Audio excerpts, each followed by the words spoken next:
I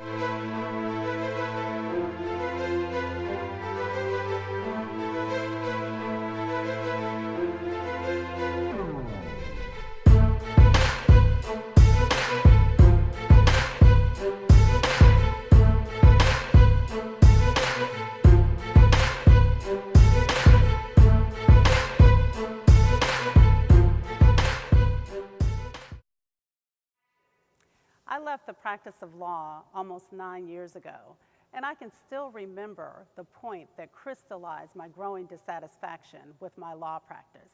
Picture this: I was an equity partner at a 100-plus attorney law firm, and everything seemed to be fabulous.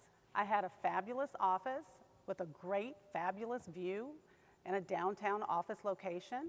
I had a fabulous husband at home with 3 fabulous daughters, and a fabulous house. By that time, I had been practicing law for about 14 years.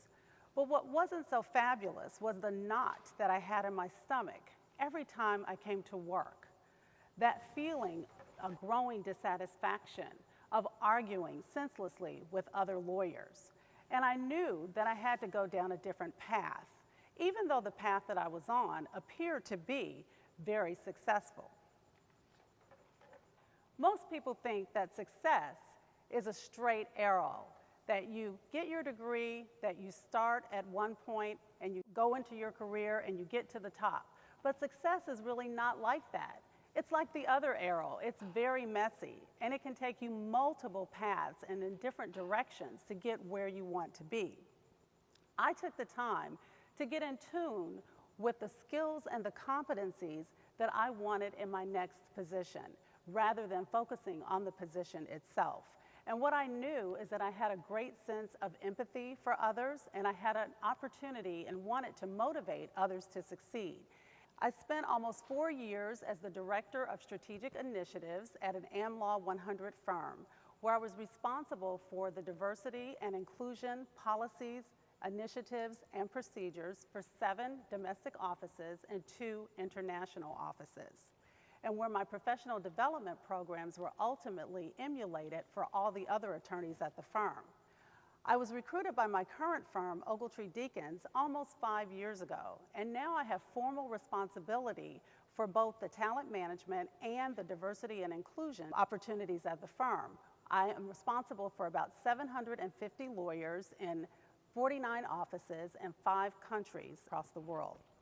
Today, I want to pass on to you 7 nuggets of wisdom that I have developed in my life and in my career as I face internal and external barriers. I hope that you can try them on for size and see if they work for you too. One thing I know for certain is that it's really important to have a posse. You need to have a group of people that tell you the unadulterated truth no matter what.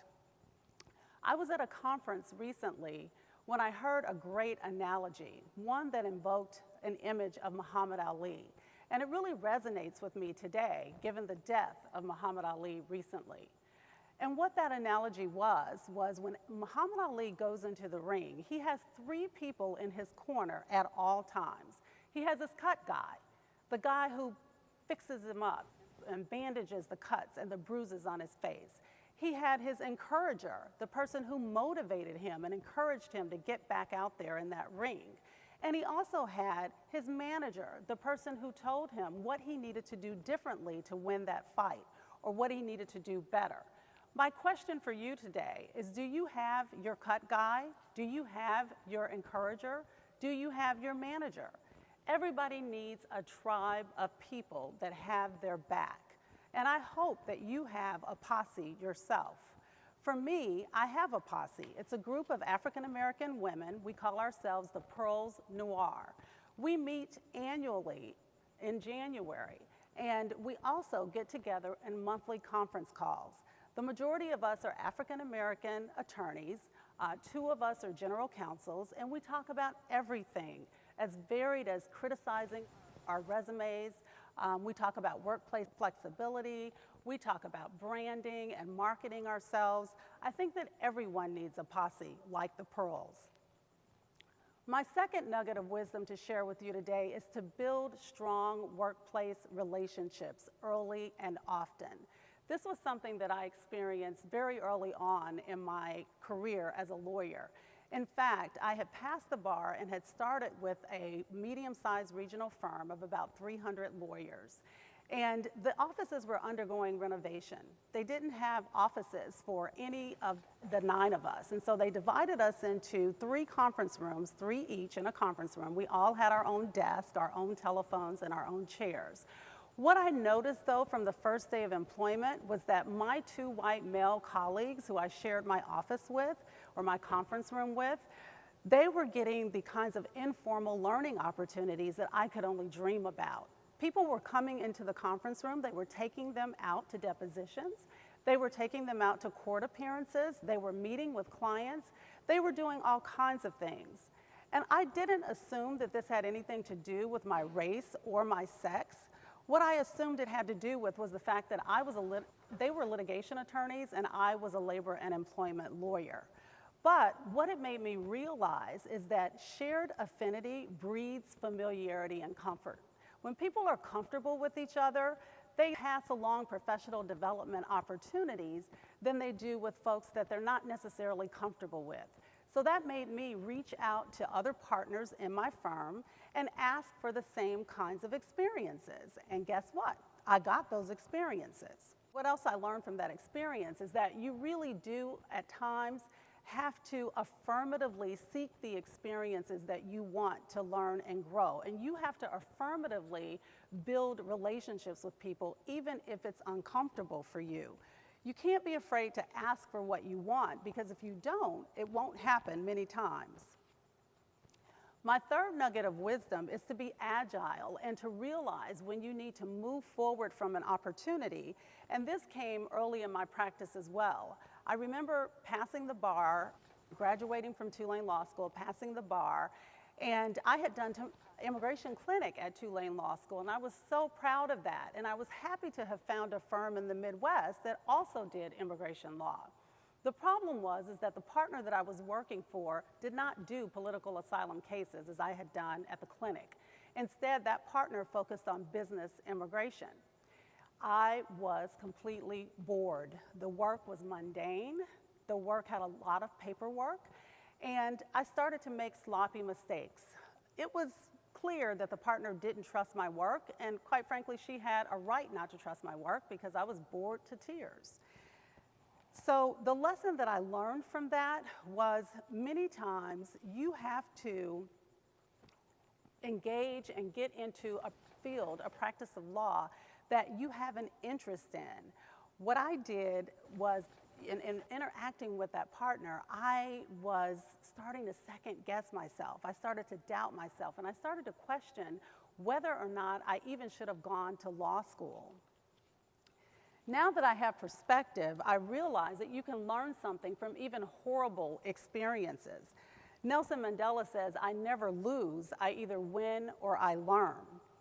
And that's what I learned in this experience, that as a young, diverse attorney, you cannot turn your career over to one partner who has the absolute say about how you did.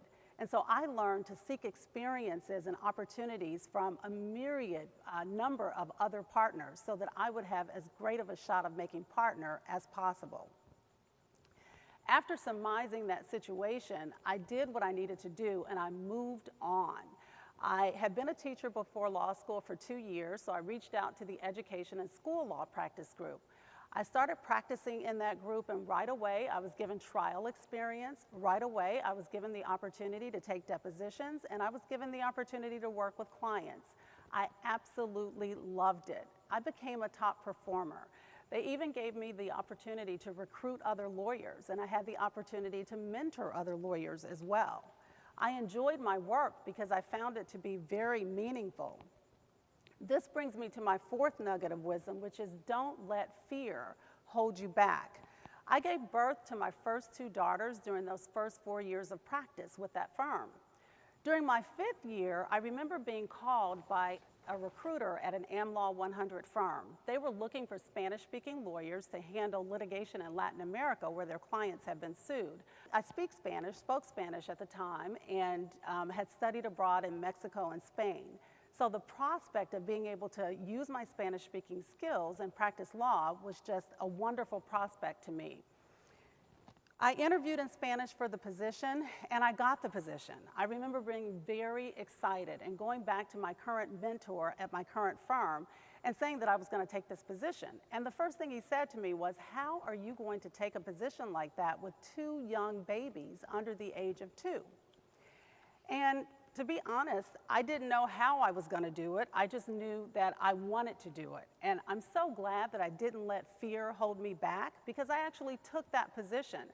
My husband at the time was working as a county prosecutor, and he had a much more flexible schedule than I did. So he learned how to do hair, and I learned how to live with imperfection. It was a wonderful thing. And for 4 years, I traveled internationally using my Spanish. I also picked up some Portuguese language skills, defending lawsuits that had been filed in Latin American courts on behalf of my clients and on behalf of the firm.